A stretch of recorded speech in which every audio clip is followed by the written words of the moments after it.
नमस्ते दोस्तों, D Kumar education platform में आपका स्वागत है। मेरा एक छोटा सा प्रयास है, आपको अच्छा लगे तो अधिक से अधिक लाइक कीजिए, शेयर कीजिए, सब्सक्राइब कीजिए। दोस्तों, पीबी यानी कि वर्तमान की ईएसबी द्वारा 2018 में माध्यमिक शिक्षक की परीक्षा आयोजित की गई थी, उसका ओल्ड पेपर है दोस्तों, जो कि पेपर 1 मार्च 2019 को 2:30 बजे यानी कि दोपहर उपरांत आयोजित किया गया था। उसका समाज विज्ञान संकाय का ये ओल्ड पेपर है। तो इसको हमने कुछ वीडियो हमने पहले भी देखे हैं। आज नेक्स्ट वीडियो देखते हैं, समाज विज्ञान के कुछ क्वेश्चन देखते हैं।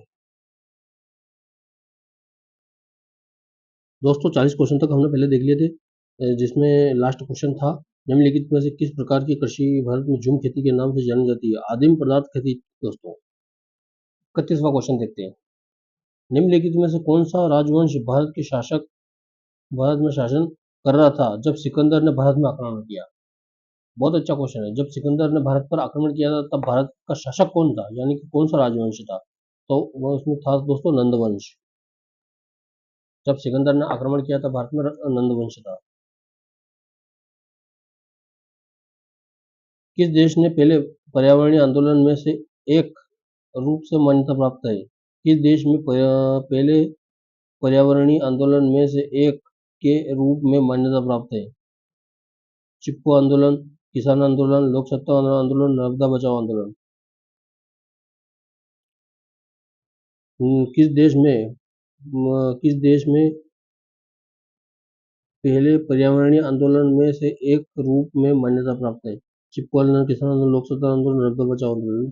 चिपको आंदोलन है दोस्तों, क्योंकि चिपको आंदोलन पर्यावरणीय आंदोलन में से उसमें वृक्ष कटे थे तो लोग वृक्षों पे चिपक गए थे, तो उसमें उस हिसाब से चिपको आंदोलन उस आंदोलन का नाम रखा गया।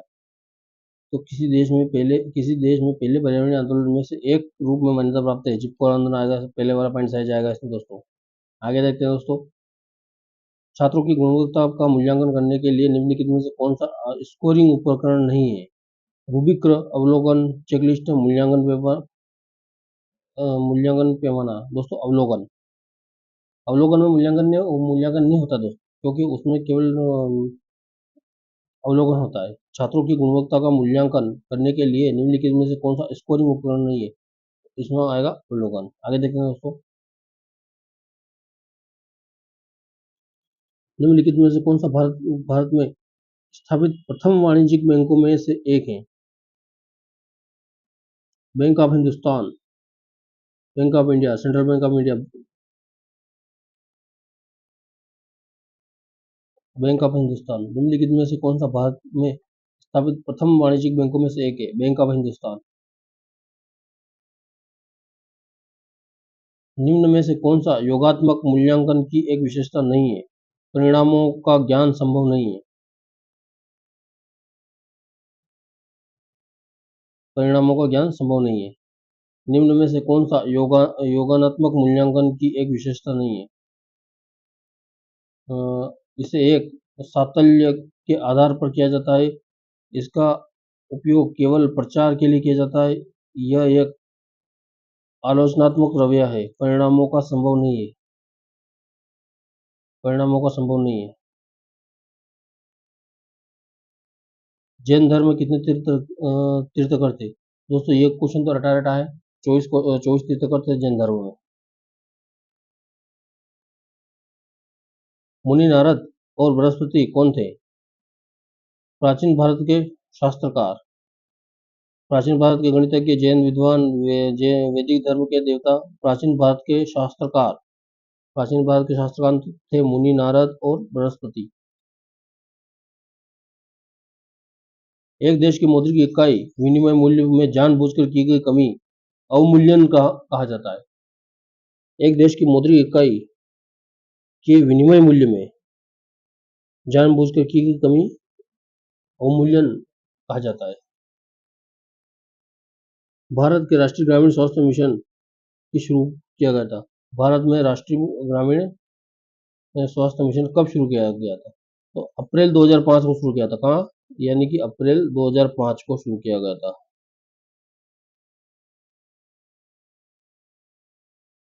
कौन सी आर्थिक प्रणाली पूंजीवादी और समाजवादी प्रणाली की दोनों विशिष्ट विशेषताओं को दर्शाती है? मिश्रित आर्थिक प्रणाली।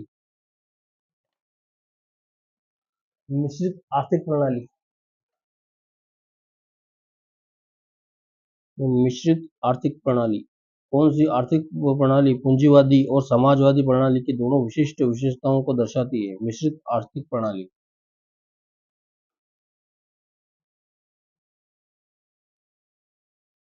निम्नलिखित में कौन सा भारतीय राष्ट्रीय कांग्रेस का महिला अध्यक्ष नहीं है? अरुणा आसिफ अली, एनी बेसेंट भी है दोस्तों, सरोजिनी नायडू भी, अरुणा आसिफ भी हो सकती है दोस्तों, लेकिन कमला देवी चट्टोपाध्याय नहीं हो सकती है दोस्तों। कमला देवी चट्टोपाध्याय सही जाएगा इसमें। ये भारतीय राष्ट्रीय कांग्रेस की कभी अध्यक्ष नहीं रही है दोस्तों। 50वां क्वेश्चन थोड़ा डाउट था, एक बार पढ़ लेते हैं उसको। कौन सी आर्थिक प्रणाली पूंजीवादी और समाजवादी प्रणाली के दोनों विशिष्ट विशेषताओं को दर्शाती है? कौन सी आर्थिक प्रणाली पूंजीवादी और समाजवादी प्रणाली के दोनों विशिष्ट विशेषताओं को दर्शाती है? मिश्रित आर्थिक प्रणाली। 52वां क्वेश्चन देखते हैं दोस्तों। चिश्ती व्यवस्था को किस प्रसिद्ध सूफी संत ने चिराग ए देहलवी, दिल्ली का चिराग से नाम से जाना जाता था? दोस्तों, शेख नसरुद्दीन महसूद। शेख नसरुद्दीन महसूद जो थे, उस चिश्ती व्यवस्था के किस प्रसिद्ध सूफी संत को चिराग ए देहलवी, दिल्ली का चिराग के नाम से जाना जाता था? आगे देखते हैं दोस्तों। 53। किस शासक ने टोपरा और मेरठ के अशोक स्तंभों को नई दिल्ली में स्थानांतरित किया गया था? किस शासक ने टोपरा और मेरठ से अशोक स्तंभों को नई दिल्ली में स्थानांतरित किया गया था? फिरोज शाह तुगलक।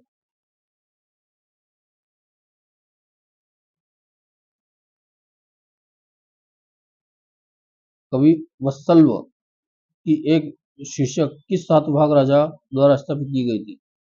हाला। कौन है दोस्तों? हाला। कवि वत्सल किस शीर्षक के सातवाहन राजा द्वारा कल्पित था? हाला दोस्तों।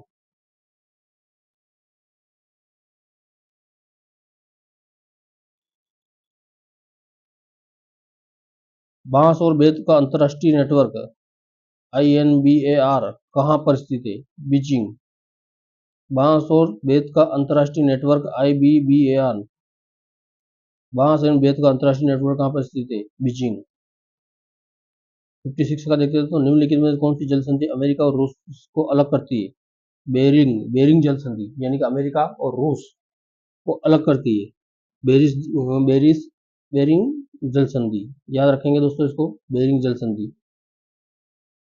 क्या निम्नलिखित में से किसको करती है दोस्तों? अमेरिका और रूस को। आगे देखते हैं दोस्तों। साइलेंट स्प्रिंग 1962 में प्रकाशित एवं महत्वपूर्ण कारक हैं। इसके कीटनाशकों के अंधाधुंध उपयोग से पर्यावरण पर उड़ने वाले प्रतिकूल प्रभाव के बारे में लिखा गया है। इस पुस्तक के लेखक कौन है दोस्तों? साइलेंट स्प्रिंग 1962 में प्रकाशित एक महत्वपूर्ण पुस्तक है। साइलेंट स्प्रिंग 1962 में प्रकाशित एक महत्वपूर्ण पुस्तक है। इसने कीटनाशकों के अंधाधुंध उपयोग से पर्यावरण पर पड़ने वाले प्रतिकूल प्रभाव के बारे में लिखा है। इस पुस्तक के लेखक कौन है? साइलेंट स्प्रिंग 1962 में प्रकाशित एक महत्वपूर्ण पुस्तक है। दोस्तों, साइलेंट स्प्रिंग क्या है? यह एक पुस्तक है। कब प्रकाशित हुई थी? 1962 में हुई थी। इसमें कीटनाशकों के अंधाधुंध प्रयोग से पर्यावरण पर पड़ने वाले प्रतिकूल प्रभाव के बारे में लिखा है। इस पुस्तक के लेखक कौन है दोस्तों? इस पुस्तक के लेखक है राशेल कार्सन।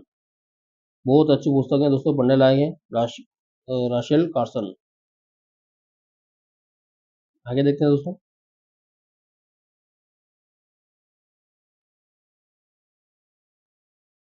निम्नलिखित में से किस राज्य ने भारत बांग्लादेश मैत्री का उद्यान बनाया है? निम्नलिखित में से किस राज्य ने भारत बांग्लादेश मैत्री का उद्यान बनाया है? त्रिपुरा ने। त्रिपुरा ने क्या करा दोस्तों? भारत और बांग्लादेश की मैत्री का उद्यान बनाया है त्रिपुरा। आगे देखते हैं दोस्तों। निम्नलिखित में से किस पैमाने के लिए एनोमीटर का उपयोग किया जाता है? पवन वेग। पवन की जो वेग है उसको नापने के लिए एनोमीटर का उपयोग किया जाता है।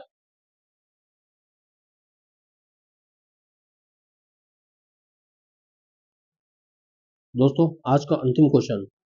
फॉकलैंड द्वीप किसके बीच एक विवादित क्षेत्र है? अर्जेंटीना और यूके के।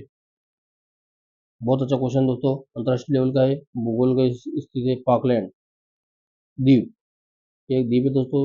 ये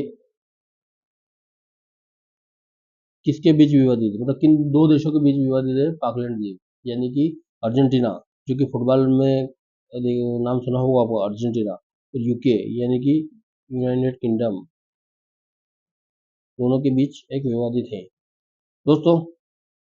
60 क्वेश्चन के बाद तो ये पूरा पेपर समाप्त हुआ। मेरा एक छोटा सा प्रयास है, आपको अच्छा लगे तो अधिक से अधिक लाइक कीजिए, शेयर कीजिए और सब्सक्राइब कीजिए। धन्यवाद दोस्तों।